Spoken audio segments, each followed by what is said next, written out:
السلام علیکم۔ سنسنی خیز ناول 100 سال پہلے کی قسط نمبر 29 جو میں آج آپ کے ساتھ شیئر کروں گی۔ تو آئیے سٹوری کا سٹارٹ لیتے ہیں۔ کیا تم یہ دیکھنا پسند کرو گی کہ تمہاری موجودگی میں بلکہ اپنے بیٹے کی موجودگی میں ہارون مجھے اپنی آغوش میں لے کر پیار کرے اور میرے ساتھ وہ سب کچھ کرے جو ایک شوہر بیوی کے ساتھ کرتا ہے؟ چھی چھی چھی، ہارون اور ایسا کرے؟ سوال ہی پیدا نہیں ہوتا ہے بلکہ ہو چکا ہے یہ سوال۔ کیا مطلب ہے آپ کا؟ کیا ہارون؟ نہیں، میں ہارون کے ساتھ ایک وقت گزاروں گی لیکن تمہاری موجودگی میں۔ دیکھیے، پہلی بات تو یہ ہے کہ آپ مجھے کسی ایسے کام پر مجبور نہیں کر سکیں گے جس سے ہارون کے دل میں میرے لیے بددلی پیدا ہو۔ میں آپ کو چیلنج کرتی ہوں، اگر کوئی قوت ہے آپ کے اندر تو مجھے کر کے دکھا دیجیے۔ دوسری بات یہ ہے کہ آپ ہارون کے بارے میں جو کہہ رہی ہیں تو ہارون میرے سامنے نہیں ہے، لیکن ان کے لیے بھی میں آپ سے یہ بات پورے وثوق کے ساتھ کہہ سکتی ہوں کہ آپ ایسا نہیں کر سکیں گی۔ اچھا، چلو ٹھیک ہے، مجھے تمہارا چیلنج منظور ہے، لیکن جو کچھ میں کروں گی گرو مہاراج کی آگیا کے ساتھ کروں گی، سمجھی؟ سفورہ نے بولا۔ یہ آپ گرو مہاراج کیا کر رہی ہیں؟ کیا آپ مسلمان نہیں ہیں؟ جی ماما، کیسی باتیں کر رہی ہیں آپ؟ یہ مسلمان کہاں سے ہو گئی؟ مگر یہ کہتی ہیں ان کا نام سفورہ ہے۔ بس ان کا نام ہی سفورہ ہے، اس سے زیادہ کچھ نہیں ہے، اشر نے پرمزہ انداز میں کہا، اور سفورہ نے کار کی رفتار تیز کر دی۔ اس کے بعد ان دونوں کے درمیان کوئی بات نہیں ہوئی، لیکن افشا وحشت زدہ نگاہوں سے چاروں طرف دیکھ رہی تھی۔ وہ عجیب و غریب انداز میں سوچ رہی تھی، اسے یہ احساس نہیں ہو رہا تھا کہ کتنے دن گزر چکے ہیں۔ وہ ذہنی عدم توازن کا شکار تھی۔ اشر کو اس نے دیکھا، اشر کا حلیہ ہی کچھ بدلا ہوا تھا، کچھ کمزور سا لگ رہا تھا وہ۔ بہرحال وہ دل محسوس کر رہ گئی، فاصلے طے ہو رہے تھے۔ اچانک سفورہ کی گاڑی کا انجن تیز آواز کرنے لگا۔ سفورہ کی کار جھٹکے لیتی ہوئی محسوس ہوئی۔ اس نے ایک لمحے کے اندر سمجھ لیا کہ ریڈی ایٹر میں پانی ختم ہو گیا ہے۔ پتہ نہیں کب سے اس نے ریڈی ایٹر کا پانی چیک نہیں کیا تھا، خود ہی کار لیے پھرتی تھی۔ ایک لمحے یہ وہ پریشان سی ہو گئی، پھر اسے کافی فاصلے پر کچھ لوگ کام کرتے ہوئے نظر آئے۔ وہ وہاں تک جانے کے لیے مناسب راستہ بنا ہوا تھا۔ سفورہ نے سوچا کسی طرح وہاں تک کار لے جائے، اس کے بعد ریڈییٹر ٹھنڈا کر کے اس میں پانی بھرے۔ چنانچہ اس نے کار کا رخ اس طرف موڑ دیا۔ کار جھٹکے لیتی ہوئی آگے بڑھی، وہ شدید گرم ہوتی جا رہی تھی اور پھر اس کے رخنوں سے دھواں اٹھنے لگا، لیکن کسی نہ کسی طرح وہ اس جگہ پہنچنے میں کامیاب ہو گئی جہاں کچھ خیمے لگے ہوئے تھے اور مزدور وہاں کام کر رہے تھے۔ سفورہ نے ایک مناسب جگہ دیکھ کر کار روک دی۔ کام کرنے والے اس طرف متوجہ ہو گئے۔ سفورہ دروازہ کھول کر نیچے اتری اور پھر اس نے کار کا بونٹ اوپر اٹھا دیا۔ ریڈییٹر سے دھواں نکل رہا تھا۔ ایک آدمی سفورہ کی جانب دوڑا۔ ریڈییٹر کا ڈھکن نہ کھولیے گا، پانی اچھل کر منہ پر آ پڑے گا۔ سفورہ ایک دم پیچھے ہٹ گئی۔ اس نے اس شخص کو دیکھا اور بولی، میرا خیال ہے ریڈییٹر کا پانی ختم ہو گیا ہے۔ ہاں، آپ لمبا سفر طے کر آئی ہیں، کار کا انجن گرم ہو گیا ہے، تھوڑی دیر انتظار کر لیجیے، ادھر آ جائیے، ادھر آرام کر لیجیے، آئیے ذرا انجن ٹھنڈا ہو جائے تو۔ اس آدمی نے مخلصانہ پیشکش کی اور پھر کار کی طرف دیکھ کر بولا، جو کوئی اندر ہے اسے بھی اتار لیجیے۔ نہیں، انہیں بیٹھا رہنے دو۔ شکریہ، سفورہ نے کہا اور اس آدمی کے ساتھ آگے بڑھ گئی۔ تھوڑے فاصلے پر پڑے ہوئے پتھر پر بیٹھ کر اس نے چاروں طرف دیکھا اور بولی، کیا کر رہے ہیں آپ لوگ یہاں؟ سروے کر رہے ہیں، گورنمنٹ کا ایک پروجیکٹ یہاں بننے والا ہے۔ اچھا، ٹھیک ہے، کیا بنا رہے ہیں؟ بس کچھ سرکاری کارخانے بنیں گے، جگہ تو اتنی زیادہ وسیع نہیں ہے۔ نہیں، ہمارا کام نیچے ڈھلانوں تک ہوگا، وہ سامنے صاحب پور کے۔ اس آدمی نے مخلصانہ پیشکش کی، پھر کار کی طرف دیکھ کر بولا، جو کوئی اندر ہے اسے بھی اتار لیجیے۔ نہیں، انہیں بیٹھے رہنے دو۔ شکریہ، سفورہ نے کہا اور اس آدمی کے ساتھ آگے بڑھ گئی۔ تھوڑے فاصلے پر پڑے ہوئے پتھر پر بیٹھ کر اس نے چاروں طرف دیکھا اور بولی، کیا کر رہے ہیں آپ لوگ یہاں؟ سروے کر رہے ہیں، گورنمنٹ کا ایک پروجیکٹ یہاں بننے والا ہے۔ اچھا، ٹھیک، کیا بنا رہے ہیں؟ بس کچھ سرکاری کارخانے بنیں گے، جگہ تو اتنی زیادہ وسیع نہیں ہے۔ نہیں، ہمارا کام نیچے ڈھلانوں تک ہوگا، وہ سامنے صاحب پور کے کھنڈرات پھیلے ہوئے ہیں، بس آپ یوں سمجھ لیجیے کہ ہمیں یہ کھنڈرات بھی صاف کرنا ہوں گے۔ میرا مطلب ہے ہمارے یونٹوں کو، ہم تو صرف سروے کر کے یہاں مارکنگ کر رہے ہیں۔ صاحب پور ڈھلانوں میں پھیلا ہوا ہے؟ جی ہاں، یہ صاحب پور کا چھوٹا راستہ ہے، لیکن یہاں کاریں نہیں جیپیں جا سکتی ہیں۔ اوہ اچھا، اگر ہم صاحب پور جانا چاہیں تو ہمیں گھوم کر جانا پڑے گا؟ جی ہاں، آپ اگر اپنی کار سے جائیں گی تو آپ کو نئے صاحب پور جانا ہوگا، پھر وہاں سے کچی سڑک آپ کو پرانے صاحب پور لے کے آئے گی۔ یہاں کالی کنڈی نامی کوئی جگہ ہے؟ پتہ نہیں جی، ہمیں یہاں کے بارے میں زیادہ معلومات حاصل نہیں ہیں، ہم تو باہر سے آئے ہوئے ہیں، آپ کو چائے بنا کر پلائیں؟ نہیں، ایک گلاس پانی پلا دو، تمہاری مہربانی ہوگی، سفورہ نے کہا اور ادھر ادھر دیکھنے لگی۔ بڑی پراسرار اور عجیب سی جگہ تھی۔ اس کے دل میں یہ خواہش پیدا ہوئی کہ ڈھلانوں سے صاحب پور کے کھنڈرات کو دیکھے اور اگر ممکن ہو سکے تو ان ڈھلانوں کے ذریعے نیچے کا سفر کرے۔ ادھر افشا اور اشر گاڑی میں بیٹھے ہوئے تھے۔ اندر بیٹھے ہوئے انہیں گرمی لگ رہی تھی۔ افشا نے اشر سے کہا، آؤ اشر، ہم بھی یہاں سے نیچے چلتے ہیں۔ جی ماما، آئیے، اشر نے کہا اور پھر بولا، ماما پاپا بھی تو ایسے ہی کوئی سروے کرنے اس طرف آئے تھے۔ افشا اچھل پڑی۔ پھر وہ دونوں کار سے نیچے اتر آئے اور ادھر ادھر دیکھنے لگے۔ سامنے ایک چھوٹا سا احاطہ بنا ہوا تھا اور احاطے کے درمیان ایک لمبی سی قبر نظر آ رہی تھی جس پر اگربتیاں اور بہت سے چراغ رکھے ہوئے تھے جو دن کی روشنی میں بجھے ہوئے تھے۔ مختلف قسم کے جنگلی پھول بھی پڑے ہوئے تھے۔ ایسا لگتا تھا کہ یہ جگہ کی صفائی خوب کی جاتی ہے۔ افشا نے کہا، آؤ ذرا ادھر چلتے ہیں۔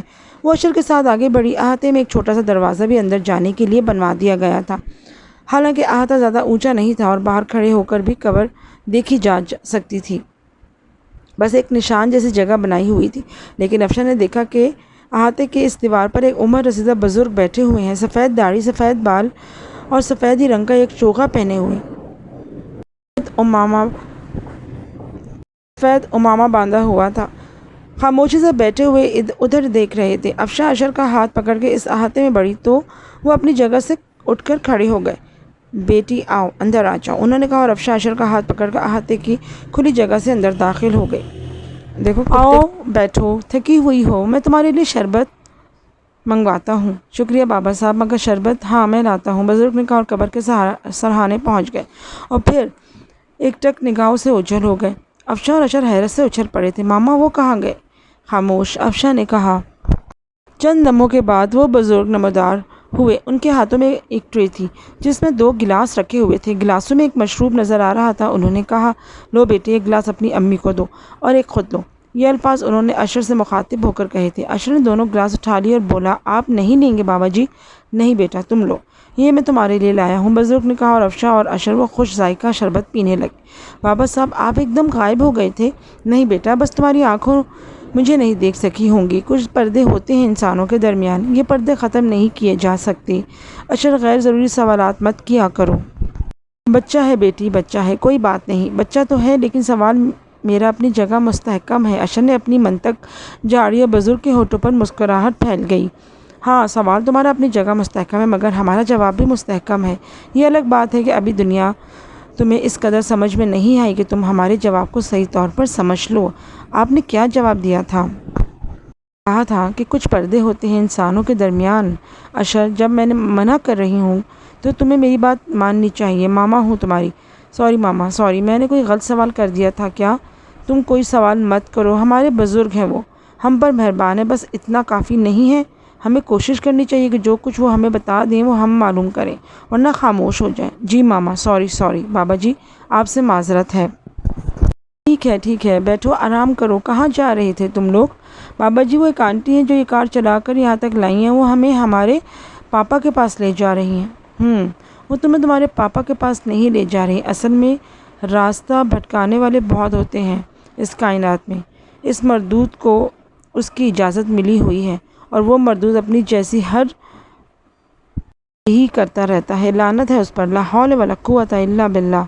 افشا نے حیرانی سے بزرگ کو دیکھا اور بولی، بابا صاحب، کیا وہ ہمیں اغوا کر رہی ہے، ہارون کے پاس نہیں لے جا رہی؟ نہیں، وہ تمہیں راستہ بھٹکا رہی ہے، وہ تمہیں برائی کی منزل کے جانب لے جا رہی ہے، تمہیں وہاں نہیں جانا، میں تمہارے لیے مناسب بندوبست کر دوں گا۔ بابا صاحب، وہ کون ہے؟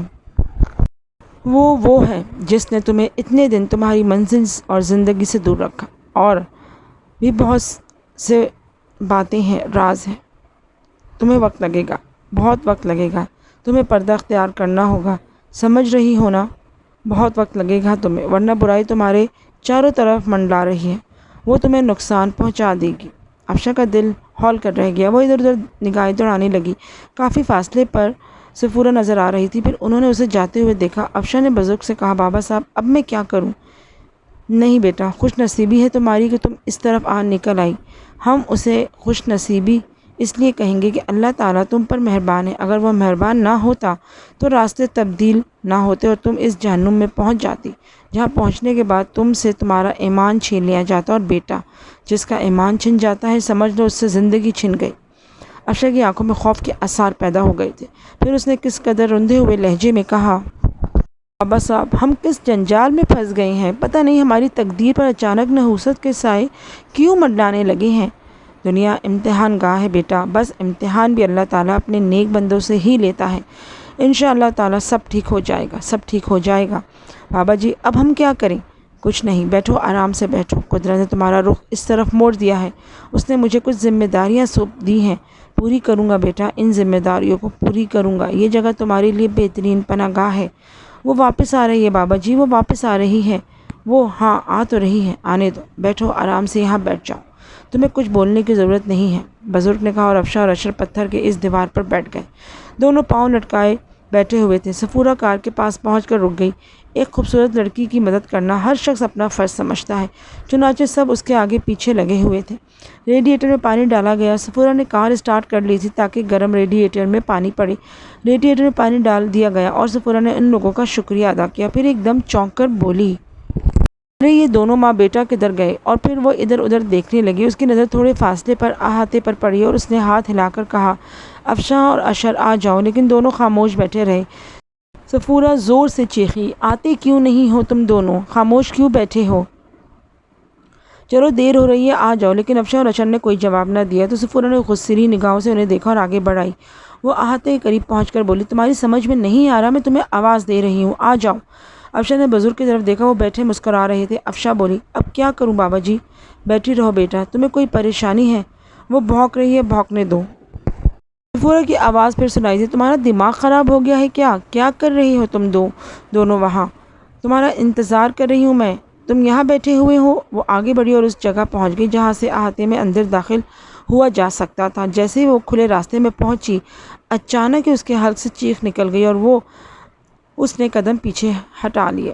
اسے یوں لگا جیسے ایک ٹھنڈی آگ اس کے پیروں سے لپٹ گئی ہو۔ وہ کئی قدم پیچھے ہٹ کر بولی، یہ کیا ہے؟ پھر اس نے ایک دم چیخ کر کہا، اشر اور افشا، دونوں کو معلوم نہیں کہ میرا غصہ کتنا خطرناک ہوتا ہے، تمہیں نقصان اٹھانا پڑے گا، فوراً اٹھو اور باہر آ جاؤ۔ یہ کون سی جگہ ہے؟ میں نہیں جانتی۔ لیکن وہ دونوں خاموش بیٹھے رہے۔ ایک بار پھر صفورہ غصے سے آگے بڑھی اور دوبارہ اسے یوں لگا جیسے کوئی بہت ہی مضبوط سنگی دیوار سے ٹکرائی ہو۔ اسے خاصی چوٹ لگی تھی۔ اس نے جھلا کر ادھر ادھر پاؤں مارے۔ اتنی دیر میں 2-3 مزدور اس کے پاس پہنچ گئے۔ کیا ہوا بی بی؟ ان دونوں کو اٹھا کر باہر لے آؤ، حرام زادے یہاں آ کر اکڑ رہے ہیں۔ کن دونوں کو بی بی صاحب؟ ارے یہی عورت اور یہ بچہ جو اندر بیٹھے ہوئے ہیں۔ عورت اور بچہ اندر بیٹھے ہوئے؟ مزدور ایک دوسرے کی طرف دیکھنے لگے۔ تمہیں نظر نہیں آ رہی ہے دونوں؟ بی بی صاحب یہاں پر تو کوئی نہیں ہے، یہ تو مزار ہے، ایک بزرگ کا مزار ہے یہ۔ تمہارا دماغ خراب ہو گیا ہے کیا، یا آنکھیں خراب ہو گئی ہیں؟ تمہیں یہ ماں بیٹا نظر نہیں آ رہی؟ مزدوروں نے پہلے تو حیرت سے ایک دوسرے کو دیکھا، پھر وہ ہنسنے لگے۔ انداز ایسا تھا جیسے وہ صفورہ کو پاگل سمجھ رہے ہوں۔ صفورہ کا غصے کے مارے برا حال تھا۔ اس نے اشر و افشا کو دیکھتے ہوئے، ٹھیک ہے، دیکھتی ہوں کب تک تم یہاں بیٹھے ہو، آخرکار یہاں سے نکلو گے، برا حشر نہ کر دوں تمہارا تو میرا نام بھی صفورہ نہیں ہے۔ وہ انہیں گھورتی وہاں سے ہٹائی۔ نفرت کی آگ اس کے سینے میں دہک رہی تھی۔ البتہ اسے حیرت تھی کہ وہ اشر و افشا تک کیوں نہیں پہنچ پا رہی۔ اس کا ذہن فاصلہ نہیں طے کر پا رہا تھا۔ تاہم اس نے سوچا تھا کہ آخر کب تک وہ ان دونوں کو اس مزار پر بیٹھے رہنے دے، لیکن اب وہ کچھ کر نہیں سکتی تھی۔ اس نے سوچا کہ کب تک آخرکار وہ دونوں اس مزار میں بیٹھے رہیں گے۔ بھوک پیاس سے بےتاب ہو کر آخرکار وہ باہر آئیں گے اور پھر وہ انہیں مزہ چکھا دے گی۔ دفتن اسے اپنے بیروں کا خیال آیا اور وہ خوشی سے اچھل پڑی۔ اب دیکھتی ہوں تمہیں، اس نے کہا، پھر اس نے اپنے بدن سے کھلے حصوں کو مسامات ملنا شروع کر دیے اور کچھ ہی لمحوں میں ننھے بس شکل انسان نمودار ہونے لگے۔ جب ان کی کافی تعداد جمع ہو گئی تو صفورہ نے کہا، جاؤ ان دونوں ماں بیٹے کو گھسیٹ کر یہاں لے آؤ۔ بیروں کی فوج اس طرف بڑھی، لیکن وہ تھوڑے ہی آگے بڑھے تھے کہ اچانک ان کے جسموں سے دھواں اٹھنے لگا اور صفورہ انہیں چرمر ہوتے دیکھتی رہی۔ وہ جل کر راکھ ہو رہے تھے۔ پورا حیرت اور خوف سے آنکھیں پھاڑ کر انہیں دیکھ رہی تھی۔ بیروں کا اب کوئی نام و نشان نہیں رہا تھا۔ یہ کیا ہوا؟ اس کے منہ سے نکلا اور پھر اس کے بعد اس کے کچھ کرنے کی ہمت نہیں ہوئی۔ شام جھک آئی تھی۔ دیکھتے ہی دیکھتے اندھیرا پھیل گیا تھا۔ تب اس نے مجبور ہو کر ٹنٹن گوپال کو آواز دی، گرو جی مہاراج۔ کئی بار پکارنے کے باوجود کوئی جواب نہیں ملا تو وہ مایوس ہو گئی۔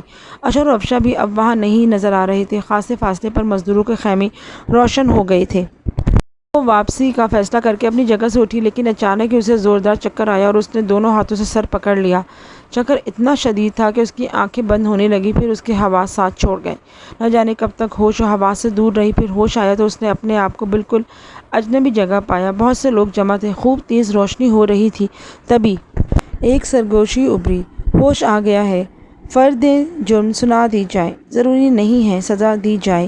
تیسری آواز آئی، گردن اڑا دو، ہاں یہ اسی قابل ہے، مار دو، ختم کر دو ایمان فروش کو۔ میں کچھ کہنا چاہتا ہوں، ایک نرم آواز ابھری۔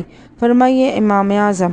یہ ایک مسلمان لڑکی تھی، ہمیں علم ہے یہ کس طرح ناپاک قوتوں کا شکار ہوئی۔ والدین نے آزادی دی تھی، وہ عاقبت نااندیش والدین نہیں جانتے تھے کہ اس آزادی کا کیا نتیجہ نکلے گا۔ آپ کیا کہنا چاہتے ہیں؟ ایک کرخت آواز ابھری۔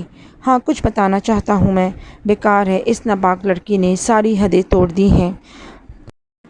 اب اس کے لیے صرف دردناک موت ہے، صرف موت، کرخت آواز نے کہا۔ تم امام اعظم کی آواز پر اپنی آواز بلند کر رہے ہو، جا علی، تیسری آواز نے کہا، اور ہر طرف ایک ہنگامہ برپا ہو گیا۔ اتنا شور ہو رہا تھا کہ کان پڑی آواز سنائی نہیں دے رہی تھی۔ صفورہ کے پورے بدن سے پسینہ بہہ رہا تھا، اسے یوں لگ رہا تھا جیسے اسے طویل عرصے کے بعد ہوش آیا ہو، جیسے کوئی طلسم ٹوٹ گیا ہو۔ وہ حیران نظروں سے اس سارے ماحول کو دیکھ رہی تھی۔ شور ہنگامہ بہت دیر تک جاری رہا، پھر آہستہ آہستہ خاموشی طاری ہو گئی۔ پھر ایک معذرت آمیز آواز ابھری، میں نادم ہوں امام اعظم، کوئی بات نہیں ہے، اصل میں صدیوں کا، ہزاروں سال پہلے کی ایک داستان سنانا چاہتا ہوں۔ یہ ایک انوکھی داستان ہندو دیومالا میں رقم ہے، ہمارے عقیدے سے بالکل مختلف، لیکن اس داستان کے ڈانڈے اس لڑکی کی صفائی پیش کرتے ہیں، اور اس سے یہ اندازہ ہوتا ہے کہ سارا قصور اس لڑکی کا نہیں ہے، بلکہ یہ زمانہ قدیم کے ایک واقعے کا شاخسانہ ہے۔ آپ کو یقین ہے امام اعظم؟ میں اس کہانی کی اصلیت کا شناسا ہوں۔ کہانی کیا ہے؟ ایک انوکھے وجود کی کہانی، ہم جاننا چاہتے ہیں۔ ہاں میں بتاتا ہوں۔ داستان ایک لڑکی انگوری کی تھی، جو ان لوگوں کے عقیدے کے مطابق موجودہ دور کی چندر بدن ہے۔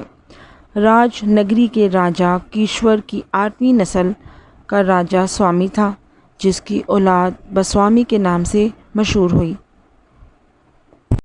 اس کی نسل کی 6ٹھی پشت میں راجا چندردیپ پیدا ہوا، جس کی حکومت بہت وسیع تھی۔ راجا چندردیپ کے 2 بیٹے تھے، جن میں ایک کا نام راجور تھا اور دوسرے کا نام ہریتے تھا۔ راجوریہ بڑا لڑکا تھا، لیکن وہ آنکھوں سے اندھا تھا۔ اس لیے چندردیپ کے بعد حکومت ہریتے کو ملی اور اس کی اولاد ہریرتو کہلائی۔ راجا ہریتے کے 5 بیٹے پیدا ہوئے، جن کا نام مہاویر، جتندر، چتر دیو اور کرشن تھے، اور راجوریہ کے 101 بیٹے تھے، جو 2 رانیوں سے پیدا ہوئے۔ ان میں سے سب سے بڑا سست گرو تھا۔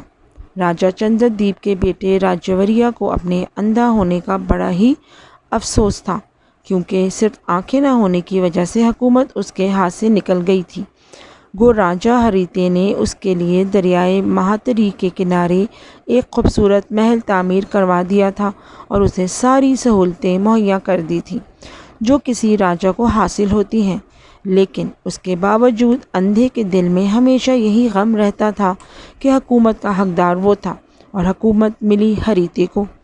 راجوریہ کی بیوی نندیتا راجا ہری کور کی بیٹی تھی، جس کی وجہ سے راجا ہری کور کی پوری توجہ اور مدد اسے حاصل تھی، اور راجا ہری کور اس سے کہا کرتا تھا، یہ تو ٹھیک ہے کہ اندھے ہونے کی وجہ سے تم حکومت کے قابل نہیں تھے، لیکن آگے کی سوچو، اگر تم راجا ہوتے تو تمہارے بعد کی حکومت تمہاری اولاد یعنی بسوامیوں کے پاس آتی، لیکن اب یہ حکومت ہریتے کی موت کے بعد ہریتوں کے قبضے میں چلی جائے گی، اور اس کے بعد سے نسل در نسل اسی کی اولادوں میں چلتی رہے گی، اور آہستہ آہستہ لوگ بسوامیوں کو بھول جائیں گے۔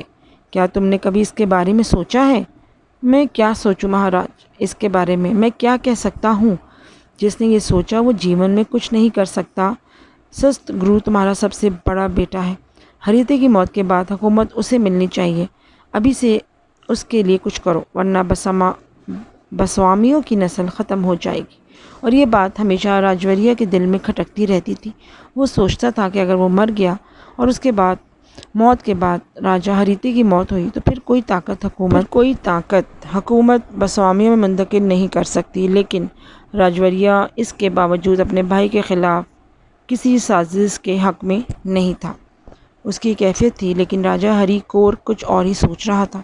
اس کے دل میں خواہش تھی کہ راجہ نگری کی عظیم حکومت اس کے نواسے سسگرو کے پاس آئے تاکہ سندر نگر کی حکومت کی توسیع ہو سکے۔ اس کے دشمن جاننے کہ راج نگری کی مضبوط حکومت راجہ ہری کور کے نواسے کے پاس ہے، اور اگر کسی نے سندر نگر کی طرف آنکھ اٹھائی تو اسے دو طاقتور حکومتوں سے ٹکرانا پڑے گا۔ کافی عرصے تک وہ انتظار کرتا رہا خود راجوریہ کے دل میں یہ بات آئے اور کوئی عمل وہ کرے، لیکن جب وہ اس بات سے مایوس ہو گیا تو پھر اس نے خود ہی ترکیبیں سوچنا شروع کر دی۔ اس سلسلے میں اس نے اپنی بیٹی نندیرتا سے بھی مشورہ کیا۔ کیا تم نہیں چاہتی کہ تمہارے 100 بیٹوں میں سے ایک راج نگری کا راجہ کہلائے؟ اس نے نندیرتا سے پوچھا۔ کیوں نہیں، لیکن میں محسوس کرتی ہوں کہ ہریتے کبھی حکومت بسوامیوں کے قبضے میں نہیں آنے دے گے۔ کوئی کام خود بخود نہیں ہوتا، حکومتیں حاصل کرنے کے لیے تو انسان کو بڑے بڑے جتن کرنے پڑتے ہیں۔ پر میں ناری ہوں مہاراج، میں کیا کروں؟ تم کبھی ہریتے کے محل میں جاتی ہو؟ ہاں، جب دل چاہتا ہے۔ خود ہریتے میری بڑی عزت کرتا ہے اور بار بار وہ اپنی کسی بھی الجھن میں ہم سے مشورہ بھی کرتا ہے۔ کیا کوئی ایسی ترکیب نہیں ہو سکتی کہ راجہ ہریتے کو ختم کر دیا جائے؟ یہ کام میں کیسے کر سکتی ہوں؟ کچھ بھی کرو نندرتا، سمے نکل گیا تو پھر کچھ نہیں ہوگا۔ اگر راجہ ہریتے جیتا رہا اور تمہارے پتی کا دیہانت ہو گیا تو پھر ہریتے کی موت کے بعد حکومت اس کے بیٹوں کو مل جائے گی، لیکن اگر وہ پہلے مر گیا تو حکومت راجوریہ کی ہوگی اور راج سسگرو کرے گا، اور پھر ہریتوں کی کچھ نہیں ملے گا۔ اس لیے جو کرنا ہے جلدی کرو، جتنی دیر کرو گی اتنے ہی خطرات بڑھ جائیں گے۔ مگر مہاراج میں کیا کروں؟ راجوریہ کی مدد کے بغیر تو میں کچھ نہیں کر سکتی، نندرتا نے اپنے باپ سے کہا۔ وہ اندھا تمہاری کبھی مدد نہیں کرے گا، جو کچھ کرنا ہے تمہیں خود کرنا ہے۔ میں اس سے زیادہ کیا کہہ سکتا ہوں؟ ہاں، سسگرو کے ماتھے پر مجھے چندرما کی چمک نظر آتی ہے، جس کا مطلب ہے وہ راج ضرور کرے گا۔ اب یہ تو کوئی اور ہی جانے کہ وہ راجہ کیسے بنے گا۔ باپ کی بات نندرتا کے دل کو لگی، لیکن وہ پریشان تھی۔ راجہ ہریتے کو قتل کرنا معمولی کام نہیں تھا۔ وہ سسگرو سے بھی یہ کام نہیں لینا چاہتی تھی۔ اگر سسگرو کا نام دوسروں کو پتہ چل گیا تو ممکن ہے کہ آگے چل کر اسے ایک خونی کے نام سے پکارا جائے اور اسے حکومت کرنے میں مشکل پیش آئے۔ اب وہ دن رات اسی سوچ میں ڈوبی رہتی تھی۔ یہ کام وہ اس خاموشی سے کرنا چاہتی تھی کہ راجوریہ کو بھی نہ معلوم ہو۔ شاید وہ اس سے بدظن ہو جائے اور اس بنیے کی لڑکی کو نہ چاہنے لگے جس کے بدن سے اس کا ایک بیٹا شنکر تھا۔ کٹ پلاس کی پوتر رات کو راجہ ہریتے کے محل میں خوب رونق تھی۔ تاک تاک دیے روشن تھے، پنڈت کتھا کر رہے تھے اور بتوں کے سامنے رقص ہو رہے تھے۔ تب نندرتا کی نگاہ ایک رقاصہ پر پڑی اور اسے یوں لگا جیسے چندرما زمین پر اتر آیا ہو، کرنیں سمٹ کر انسانی بدن اختیار کر گئی ہوں، چاندنی رقص کر رہی ہو۔ وہ اپنی دھن میں ناچ رہی تھی اور دیکھنے والوں کے دل اس کے قدموں تلے کچل رہے تھے۔